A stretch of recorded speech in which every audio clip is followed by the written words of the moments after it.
Speaking of which, baby, ndiwe une key. Speaking of weed, ungopindira ne weed. Speaking of us, tupiri utinofara. Kana ukatipisa unogona kusara. Bounce ya dzinge vano vese vanomara. Timiyana sisi vanojambisa mafans. Amusipe side, munotoda grants. Kana tiri broke, amungotipe machance. Saka musauye muchikumbira maglass. Saka usarambe ndikakumbira a chance. Zika, ramba uchidzika. Shika, baby wakashika. Imba, uchapusa imba. Far.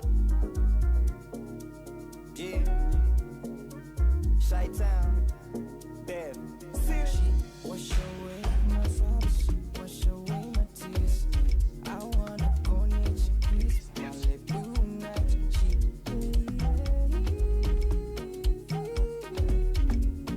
she madedula, she wanna, she nakadula. The radio is on, but the music is cool. Zimbabwe's #1 music station. Power FM. It's cool. It's on here. 24/7 hits. The go-to radio show for everything fun? Well, that's us. Now back to the music.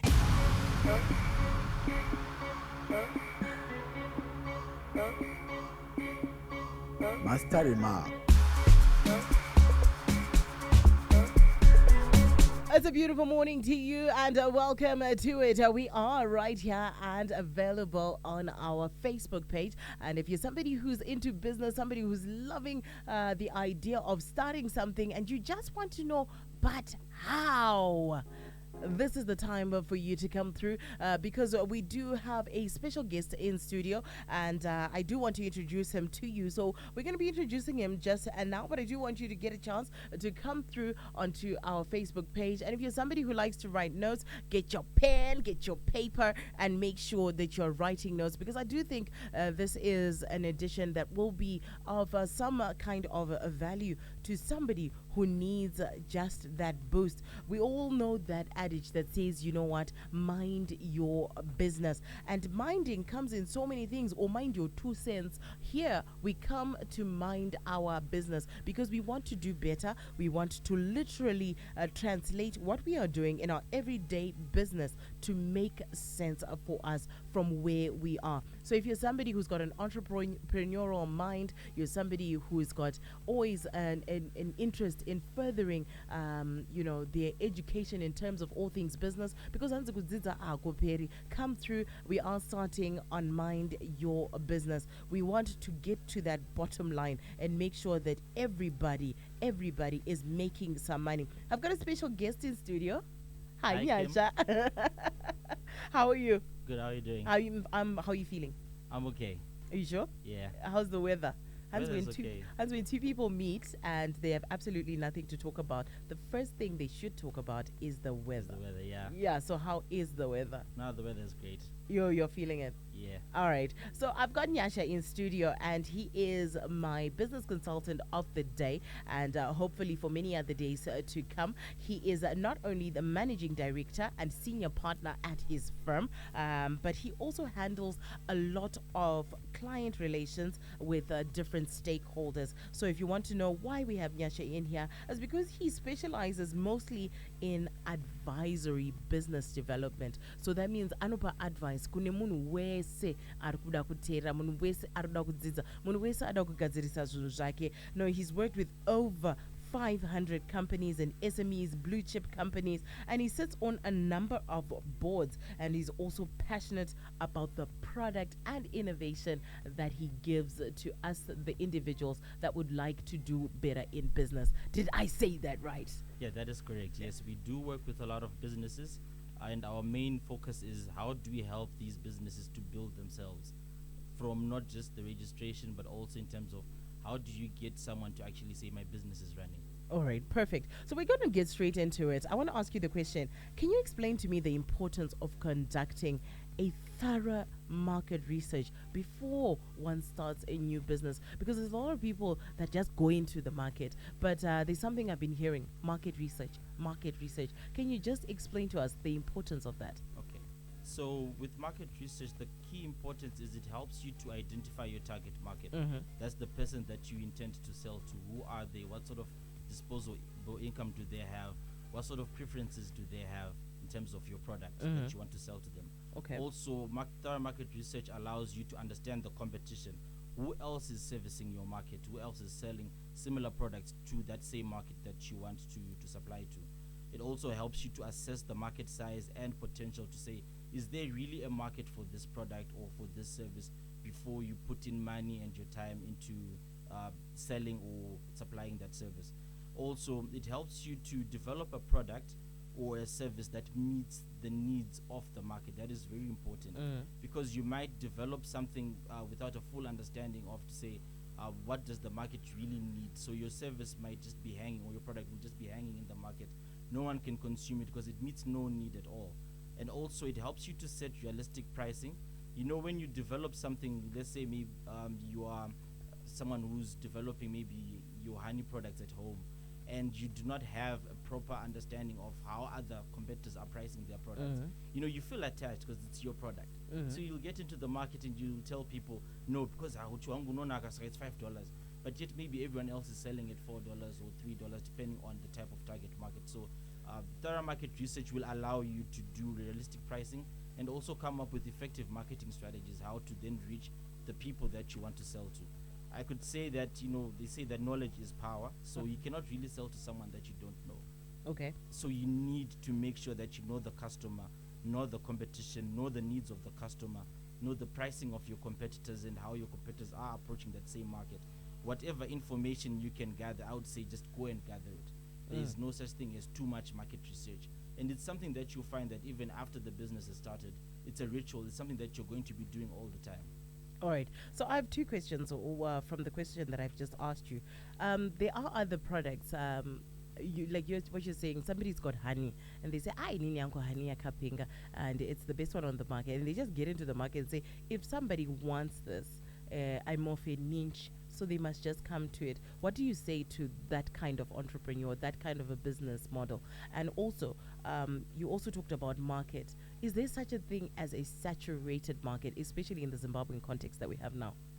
Well, to answer your first question, I would say before you can say that my product is a niche, the market research that you will conduct, that is what will help you to understand exactly if your product is a niche or not. Because that's an assumption that you're making based on your emotional attachment to the product. Say, because I have made this with love and with care, you know, so it's a niche product.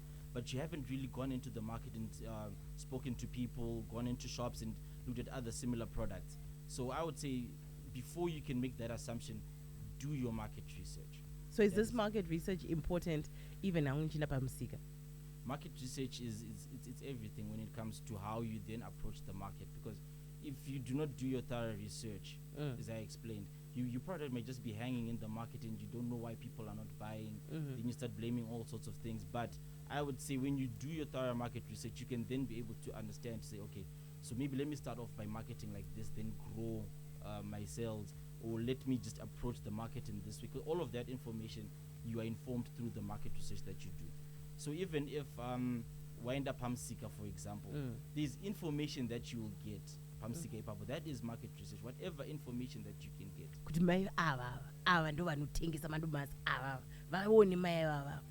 Yes. I take that I'm sure. That's market research, isn't it? Well, no. You'll hear people say that, okay, but I just I just wanted to make fun of that situation, but definitely. Okay, so we've talked about doing our market research and doing it thoroughly. As Nabasa to Repamsika, or you are an SME, or you are a big corporate, you need to continuously do our market research. There's also something I talked about with saturation in the market. What do you say, guys, chaka wandirwa? Like, you have a business idea and people tell you, iji chaka wandirwa. Well, people will come to you and will tell you all sorts of things when you're going into business. But at the end of the day, the facts that you would have gathered as an entrepreneur are the ones that should guide you. All right. In terms of the decisions that you're going to make, to say, okay, am I going into a saturated market? Is there a market for my product? Because someone can come and tell you things that they do not really have know-how or facts with regards to, and they'll say, "I know it's all like but do they really know? Do they have the facts? Have they done the research? Maybe you've spent maybe 2 years developing your product and going into the market. You've done some trials. Then all of a sudden, someone comes to you and tells you, Chakawandro is a saturated market." I don't believe that there's any such thing as a saturated market. I believe that you have to find a way in terms of breaking into that market. That's why you're in business. You want to sell, so you have to sell at the end of the day. So even if the market is saturated, find a space for yourself. Continue to push until you find that space. All right, okay. Continue to push until you find your space. And that's why we're doing our market research, to make sure that we are going into the right spaces and knowing how to attack our market, whether you are in niche or you're going into mass market. This is really important. I am joined by our business consultant of the day, and he is a guru of notes, sits on a number of boards, and he's just here to give us some insight on how to mind our business and see where we can fit as an SME, as an individual, even as a big corporate, some of the loopholes that we might not have. So I want to ask you, my second question to you is, what are some of the effective strategies to conduct market research and gather the insights that you're talking about to target my market? I've got my honey, I now want to go into the market, but how do I do that? Okay, so when you're looking at effective strategies for market research, I would group them into two groups. There's market research when you're looking at what we would call market compliance. That's to say, what does OK require from you in terms of listing you as a supplier? That is market research. You have to know. Okay, so they want me to be registered, they want me to have a valid tax clearance, they want me to have this and that and that. What does all these big retailers, maybe you want to supply maybe the local government school in your area, what sort of regulations govern their procurement so that they can be able to purchase from you? So that's more like market compliance based research. Then also customer surveys, talking to people. You'd find now with technology you can do a poll even on WhatsApp and just post it in groups and just know what people think maybe about maybe you want to use a certain spice in the product that you're developing. So you develop a little poll, you ask people, what do you think about ginger spice versus garlic spice in Maputi or whatever it is. You know, that information you can gather it through that. Also conducting interviews, going and talking to people. It helps as well because you get to feel the vibe of the end market in terms of what they think about your product, what they think about the competitors' products. Another key strategy for effective strategy for market research is, you know, attending trade shows and events where you get to meet your competitors and even people who are supplying similar products, and you also get to see them even as they interact with their customers as well. And also secondary data collection. By this we mean, you know, there's a lot of research that has been done by universities, by trade associations, by a lot of bodies here in Zimbabwe and within the region. And that information is available on the internet. You can even go to some of these organizations and purchase some of the research that they have done. So you find in these, you'd find a lot of statistics, a lot of information that can then enable you to make informed decision in terms of what the market is like and how best you can approach it. You talked about something that's really scary for a lot of entrepreneurs, and that is compliancy. Whenever anybody thinks that they think that a big, I would like to call it a big god or a big something, it comes and it asks for your taxes, it comes and it asks for all these things that you need to be compliant on. But I want to know, how can entrepreneurs ensure that they are complying with all necessary regulations and obtaining all the proper licenses? That's compliancy. Because you know what, I'm operating a shop but I'm not licensed. I'm operating even a vehicle but I'm not licensed. There's a lot of compliance in our everyday lives that a lot of people run away from. How can you take away that monster, or that monster's face, the lion face, of all these things that entrepreneurs are scared of? I would say that the issue of compliance is similar to when you have a baby. Okay. You know that you must feed the baby, you must change the baby, you must wash the baby. That's the same with compliance for business. Okay. You have to comply in order for you to supply. All right. So whatever business that you are in, you must know the requirements for you to be able to operate in that business, for you to be able to supply the product or services that you are delivering through that business. It is very important. And it is also key for you not to look at compliance as a headache, but to look at it as something that just needs to be done for your business. So I would say, in terms of ensuring that you are complying with all necessary regulations, that's the proper permits and licensing, you'd find even if you get someone to do those licenses and permits for you, try to understand from them in terms of what sort of checklists are required, what sort of requirements, what sort of processes are they doing on your behalf. Be it you're doing it on your own or you're having someone do it for you. Have thorough understanding of the requirements for that compliance.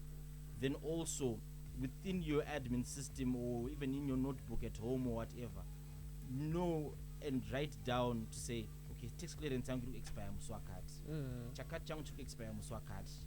Chakat changu, you know. All right. So that then helps you to have like a calendar or reminders around that. Yeah. Here's something I actually just want to ask. All right, as a compliant somebody, I will be an entrepreneur. I'm compliant. Everything healthy yangu is in order. But the costs of still doing business are really high, and I might not need or find that they need to comply. What do you say to those that are going around the compliance issues? Because some businesses are now suffering because they might be compliant, they might be doing exactly what they're being asked to do by the government, but now they are they're not finding the advantage of it, because right outside someone who's not compliant is selling everything that they are selling, and they're making a profit and taking off a little bit. Because I think kana shoseri changa kuruma ka ro ruma sugar, you know, sweet sugar ka bit ka spiske sugar, but kana masosha acha akawandisa sugar, you know, the sweet racha chaone kuti unona kase kana uti was it even there in the first place. What do you say to situations like that? I would say that yes, it is unfortunate that you might find yourself in a space where there are a lot of players that are not really compliant and they're taking away part of your market share. But that should not scare you from being compliant. You know, just the fact that someone else is doing something that is not above board, then that means that you have to also do that as well. Because by not complying, I believe that you limit yourself, you limit your business, you limit areas where you could be supplying into or partnering. You know, there's certain suppliers that you can only access at times if you are compliant with their requirements. And so already you have limited yourself. And with regards to the current situation, I would say that if you look at some of the initiatives that are being taken by the authorities in terms of how to really get SMEs and informal businesses to start complying and how they are pushing even the benefits for that, I could say that we are going into a space where we could see a lot of formalization happening around the informal sector and SMEs as business goes in Zimbabwe. All right. Here's something else that we do want to talk about. We want to talk about business structure, partnerships. Who do I go into partnership with?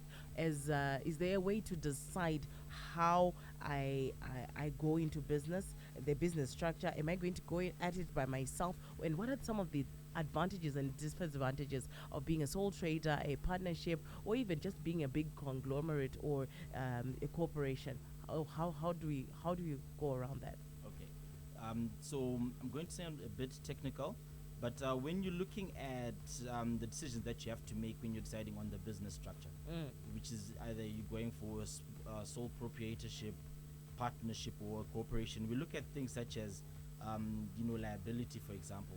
If it's a sole proprietor, that means that you are personally liable for everything that happens within the business. Yes. If it's a partnership, it means more or less that the partners, you're liable towards each other. So you can, this partner, whatever he does, has a direct impact on the business in itself. Then also, if it's a private limited company where you are enjoying limited liability, where the company in itself is a legal persona, it can sue or be sued. It's a different setup. Although now you'd find with some of the cases that are arising with regards to corporate governance, there might be instances where directors of a company might be called to be liable for some of the actions that they would have, or decisions that they would have taken. Let me hold you there. I just want to ask, when it comes to these companies, the reality of the fact is that a lot of our partnerships, people are going, I think a lot of people have started registering with just by the number of people that are advertising for people to come and register.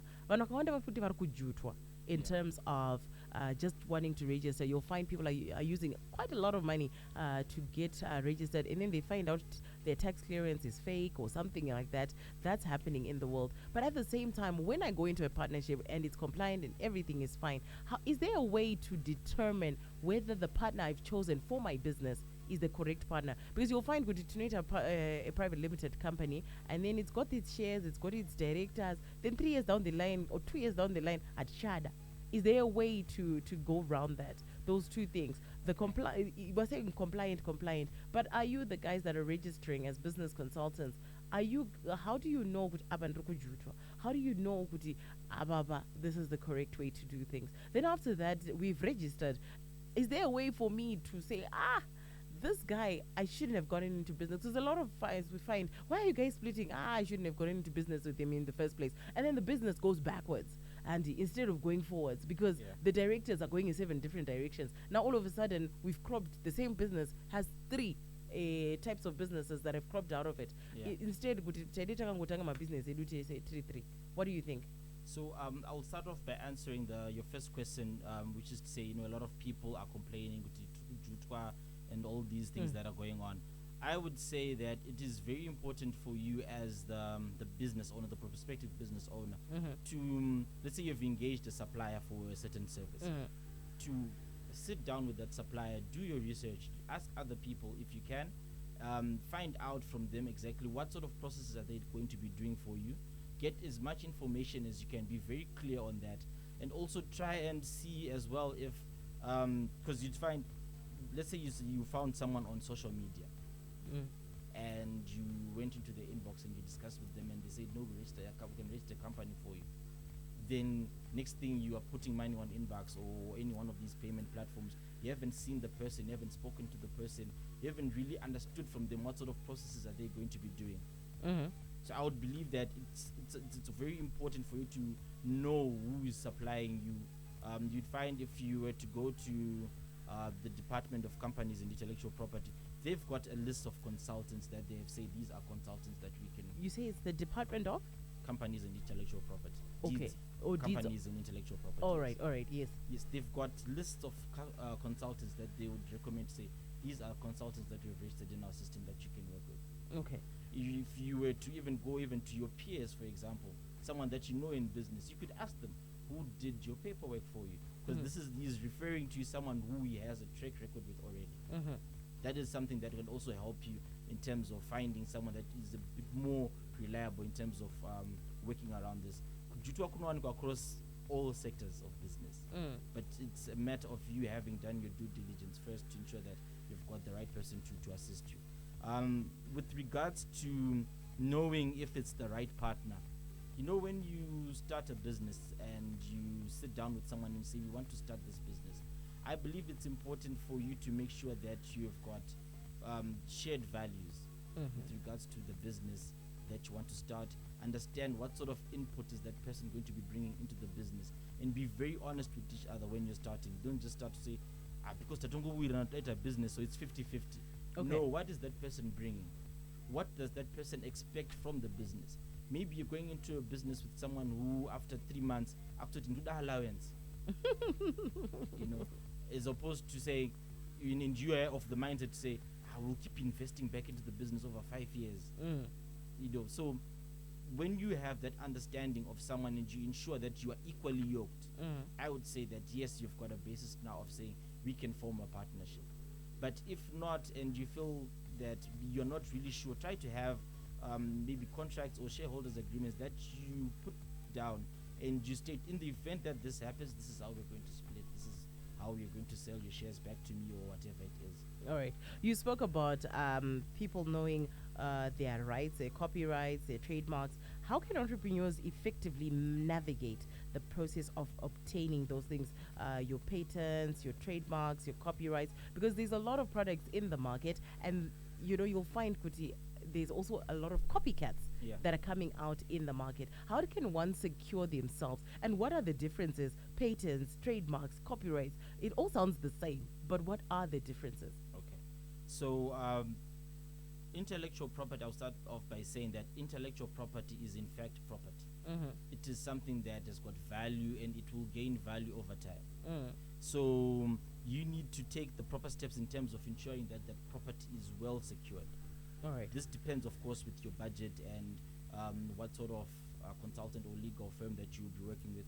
But the beauty of intellectual property protection here in Zimbabwe, you'd find we've got the head office for ARIPO, which is the African Regional Property Organization, Intellectual Property Organization. They are located here in Harare. So you'd find that in terms of facilitating some of these, be it patents, trademarks, or copyrights, you can actually even go there and they can assist you or direct you to the experts that can assist you depending on whatever budget that you have and what exactly that you need to protect. All right. Yes. And at what stage do you decide what needs to be protected? Because you'll find somebody says, ndakazvifunga but anazozviita.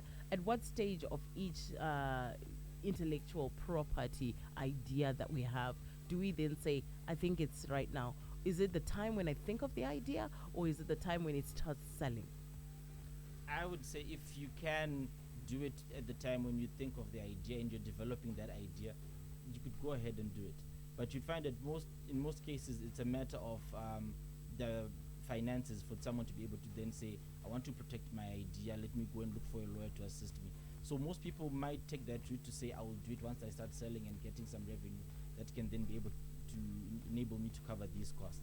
All right, so if you're listening to us, we are right here on Mind Your Business, which is a talking business show, which we will have every single Tuesday from 10:30 until 11:30, where we'll talk all things business, going down and dirty into what needs to be done to make ourselves compliant, to make ourselves more favorable in the marketplace as a serious business individual, whether it's a small-scale operation, a micro-scale operation, or full-scale operation.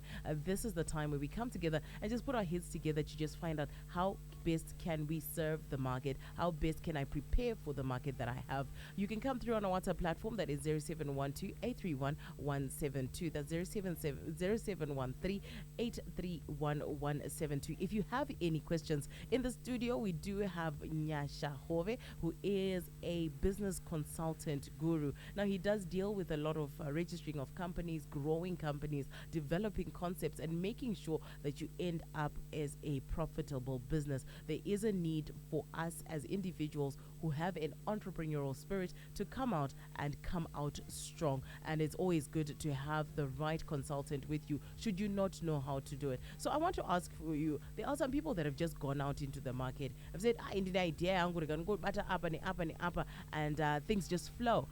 What do you say to those individuals? Because I know a lot of the time when people start talking SME, they start talking businesses, they start talking loans, they start talking about something called a business plan. Yeah. Is it necessary to actually have a business plan? Because I've seen lots of people my business and any kind of compliance or anything, but fire. Is there really a need to be compliant? Is there really a need to even have the business plan? Because you were talking about people who need to have a business plan with operations and other things, but is there really a need? Because I'm from Shurugi, varungo bata bandi yorotongo badara bo pocket zotoita makeji otobuda otonoti baba ndopepa aninga akafamba aninga akaromba. Is there a need? Yes, I would say that there is a great need for you to do that. Let's suppose you've started your business, you just went into the market and you started selling. At some point, that business needs to grow. So you'd find that a business plan helps you to get that direction in terms of how then do I grow this? How do I what sort of systems do I now need to ensure that this business can continue running, that this business can become what they would call a going concern, something that just keeps going, something that I can then say maybe in 5 years' time, I've reached this point, what's the next level of my business? That all comes through from your planning. So planning for a business, it helps you in two cases. The first one is when you plan for your business, you create more like a manual for yourself in terms of how it is you should approach the market, structure your operations, run your business, structure your HR and everything. But also it helps you even to unlock funding, because it then shows that you've got a clear understanding of the business. It also proves that you are a credible and professional person. It also shows to the person or institution that is going to be funding you to say that this person, if we are to put our money into this business, this is how the money is going to be used, this is how the money is going to flow back into the business, and this is how this person is proposing to repay us. So a clearly written business plan can assist you with regards to that. So I said, number one, it works as a manual for in terms of how it is that you're supposed to run your business, or how you're going to run your business, and also if someone is to put in money in the business, how are they going to expect to receive and get a return from that business that they would have injected money into. All right, the last of my questions, and then maybe straight after, you can leave us with your last words, because we are running out of time. People are scared of the law when it comes to operating in the business market. I guess that's when we come back to compliancy. Are there any legal issues that people should be aware of, or any legal requirements that one must know about before they even decide to start a business? Well, I could say it depends on the business that you're going into, but generally there are requirements that stretch across every form of business. That's your company registration, be it you're registering it as a company, you're registering as a partnership or as a private business corporation, whatever form of registration that you're putting in place. That's a general standard. Then also opening a bank account and registering with the Zimbabwe Revenue Authority. Those are general standards because you're in business. All right. So I'm going to hold you because there's questions that have started coming in while we are about to finish. Hansi ni murumo wangu ane takeaway but hana license. You know Fambiswa say, I know one copy. Okay, so for someone who's operating a takeaway, that's a business that's you're into the food business. I would say that the first port of call for you after you've done your registrations, your company registration, your ZIM and everything, you have to go to City Council and get what's called a food handler's license. Then also that takeaway also needs its own licensing from the council as well. So the department that you're most likely going to be working with is the respective municipal council for that falls under whatever jurisdiction in which the takeaway is operating. All right, so we have with us Nyasha Hove, who you can find across all social media platforms, particularly, I don't know, which, LinkedIn and tweet Facebook, and Facebook. Yes, he is Nyasha Hove. He's a business consultant, and he'll be joining us regularly every single Tuesday just to come in as we talk and discuss all things business as we mind our business. Now, a lot of people will be like, mind your business? Yes, I want to mind my business because I want to make more money and I want to make more sense so that I have a better tomorrow for myself and not only for my family, but for the nation at large. So if you're somebody who's interested in entrepreneurship, this is Nyasha. Any last words, Nyasha, before you go? I would say that it says even in the Bible that in the beginning was the Word and the Word was with God. So in the beginning, start with a plan and always have that plan. Don't just say I'm in business. Even if you already started out and you're in business, still find time to just plan. All right. Find time to plan and find us again at same time, same place next week from 10:30 until 11. It's a good morning.